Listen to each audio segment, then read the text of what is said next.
무엇을 추구하고 사는가? 돈이라고 한다면 좀 폼이 안 나고 천박해 보이는 것 같다. 그래서 욕망이라고 바꿔 불러봐도 진부할 뿐더러 썩 마음에 들지가 않는다. 뭔가 탐욕스러워 보이고 저속하게 느껴진다. 우아해 보이지가 않는 것이다. 그런데 그것을 아주 세련되고 우아해 보이도록 변환해주고 포장해주는 것이 있다. 바로 미술이다. 이것은 보통 사람들에게는 범접 불가의 영역이다. 감상하고 즐기는 것까지는 다 함께 할 수가 있지만 작품을 사는 사람들은 아주 추려지기 때문이다. 소위 가진 자들만의 과시제 경쟁이고 더 가지기 쟁탈전이다. 돈에 대한 욕망을 예술에 대한 고상한 취향으로 시환 포장해서 우아하게 돋보이고 싶은 것이다.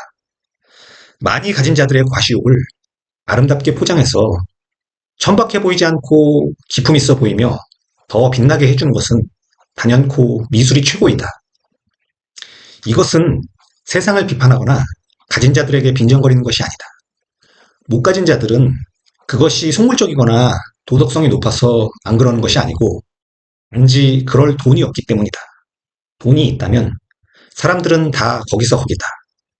나 역시도 마찬가지로 비슷한 욕망을 가진 전체 욕망의 일부일 뿐이다. 나에게도 그곳으로의 진입 기회가 주어진다면 마다하지 않을 것이다. 이렇게 생각하면 여러 복잡하고 모순적인 생각들이 든다. 내가 미술 작품을 만들어내서 그 용도로 쓰여지고 간택받기 위해 이 일을 한다고 생각하면 서글퍼지는 면이 있는 것이다. 그런데 세상의 다듬어짐인지 살아남기 위한 몸부림인지 그 서글픔이라는 것이 현실 파악 못하는 몽상가의 나약하고 감상적인 생각이라는 생각도 든다. 따지고 보면 안 그런 것이 어디 있나? 안 그런 사람이 어디 있나? 결국은 대부분 다 그런데 그것을 인정하기가 싫어서 다른 거짓 이유로 자신을 기망하며 사는 것이지. 이렇게 세속적인 욕망을 더 고급스러운 것으로 바꾸기 위해 예술로 피신하고 무엇을 위해 예술을 하는지 집요하게 추궁하다 보면 세속적인 욕망과 만나게 되고 돌고 돌아 결국 같은 곳이다.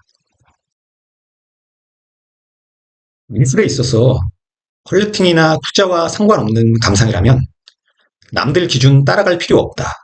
그저 자기 식대로 풀이하고 받아들여도 아무 상관없다.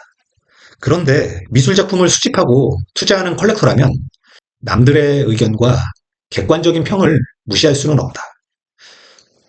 미술은 원래 주관적일 수밖에 없는 것이지만 작품을 큰 돈을 주고 사고 가치 저장 수단으로 삼고 나중에 되팔 것을 생각하면, 다시 말해서 미술 향유에 돈이 개입되면 주관적 미감은 거의 중요해지지 않게 된다. 객관적 데이터와 외부의 평가만이 중요해질 뿐이고 내 기준을 거기에 맞추는 수밖에 없다. 미술은 주관적인 것이고 주체적일 수도 있지만 큰 돈을 지불해가면서 주체성을 반납해야 하는 필연적 아이러니가 발생하는 것이다. 하지만 그 대가로 큰 경제적 이익이 따를 수 있고 겉에서 보기엔 지적으로 고등해 보이고 주체성이 있는 것처럼 보일 테니 꽤 매력이 있는 일일 것이다. 돈이 많이 들고 아무나 접근할 수가 없는 일이기 때문이다. 우선 여기서 말하는 미술작품 컬렉터라는 개념을 규정할 필요가 있다. 미술작품을 구매하는 이유와 기준은 사람마다 많은 차이가 나기 때문이다. 그저 작품이 좋아서 몇백만 원의 작품을 사는 사람과 투자 목적으로 수억 원의 작품을 사는 사람의 목적은 완전히 다를 수밖에 없다. 그 다양한 사람들을 모두 한 카테고리로 묶을 수는 없는 노릇이다. 여기서는 최대한 간단한 기준으로 대략 3천만 원 이상의 작품을 사는 사람들로 규정하기로 하자. 그 기준이 정확한 것은 아니지만 대략 그 정도를 기준으로 해도 무방할 듯하다. 그 지점을 넘어서면 그 어떤 사람도 자신의 취향과 소신만으로 작품을 구매하지는 않기 때문이다.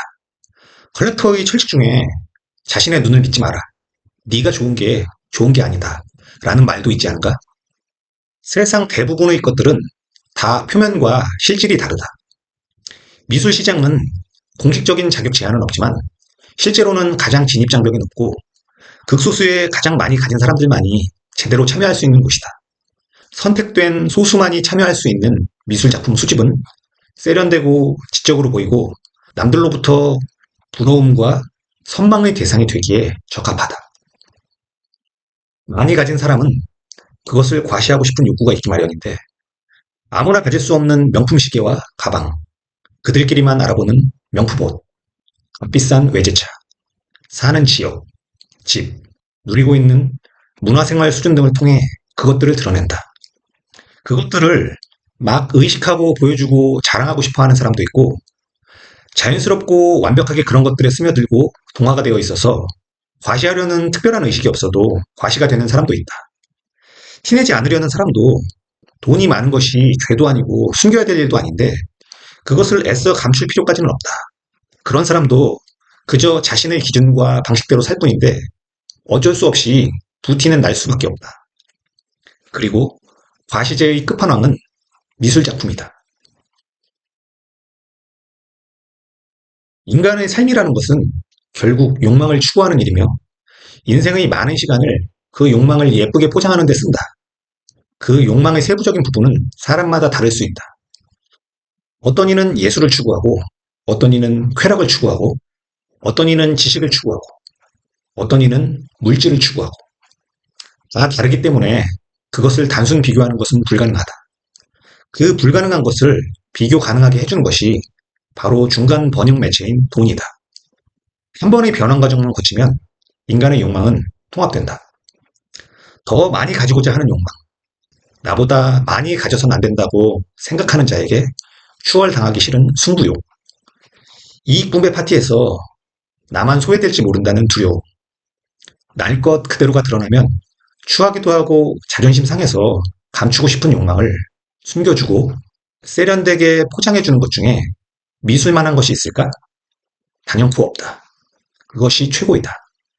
그것들을 감추기 위해 필사적으로 예술의 아름다움과 사유의 깊이를 찬양하는 것이다. 물론 돈과 상관없이 예술이 가지는 마법과도 같은 신비한 힘과 매력이 분명히 있다. 그런 순수한 감정은 아이러니하게도 아직 가격이 제대로 책정되지 않았거나 저렴한 작품들을 대상으로 느낄 수 있을 뿐이다. 또는 돈 내지 않고 감상하는 밤 하늘의 별들과 사계절의 자연, 그리고 끝이 없는 우주에서. 결국 자본의 압도적인 힘과 인간들의 욕망 앞에서 그런 순수한 감정들은 대부분 명분이나 포장지로 사용되기 십상이다. 엄청난 감동을 주지만 내게 금전적 보상을 주지 못하는 작품과 아무런 감동이 없지만 내게 큰 이익을 안겨줄 작품 중 하나를 선택해야 한다면 무엇을 선택할 것인가? 전자를 택할 사람이 있을까? 그저 순수하게 작품이 좋아서 샀는데 가격이 반으로 떨어지거나 되팔 수가 없어 그것의 금전적 가치가 사라져서 보기도 싫어지는 경험과 전혀 눈에 들어오지도 않던 작품이 가격이 올라서 예뻐지는 경험을 컬렉터들은 누구나 다 한다고 한다. 나도 그럴 것 같다. 컬렉터도 미술상도 처음엔 예술에 대한 호기심과 순수한 열정으로 시작했을지 몰라도 나중에는 결국 돈으로 귀결되게 돼 있다. 작가 역시 마찬가지이다.